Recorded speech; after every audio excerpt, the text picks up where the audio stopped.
সারা বাংলার ধানের শীষে জিয়া তুমি আসো মিশে।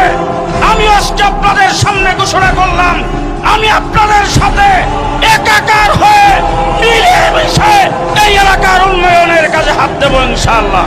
জনাব তারেক রহমান সাহেব সংবর্ধনা সমাবেশে বক্তব্য রেখেছেন, নির্যাতনের একটা শব্দ উচ্চারণ করে নাই, দেশ নিয়ে কথা বলেছেন। মুহাম্মদুর রাসূলুল্লাহ সাল্লাল্লাহু আলাইহি ওয়াসাল্লাম নিয়ে ইনসাফের কথা যেভাবে বলেছেন, আমরা আগামী দিনে দেশে ইসলাম এবং জাতীয়তাবাদ, এই দেশের স্বাধীনতাকে টিকিয়ে রাখার জন্য আমার দল জমিয়তুল উলামা ইসলাম থেকে আলেমদের পক্ষ থেকে ঘোষণা করছি, তারেক রহমানের হাতকে আমরা শক্তিশালী করতে চাই।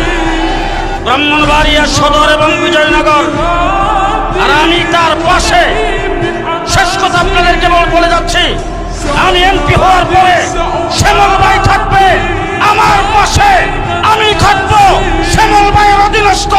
তিনি যেইভাবে বলবেন সেইভাবে আমি কাজ চালিয়ে যাবো ইনশাআল্লাহ। খেজুর গাছ মানে ধানের শীষের প্রার্থী, আমাদের খেজুর গাছ মার্কায় আপনারা সেভাবে কাজ করবেন, এটি আপনাদের কাছে আমাদের প্রত্যাশা। মাননীয় ভারপ্রাপ্ত চেয়ারম্যান জনাব তারেক রহমানের নির্দেশে কিন্তু এই প্রার্থী দেওয়া হয়েছে।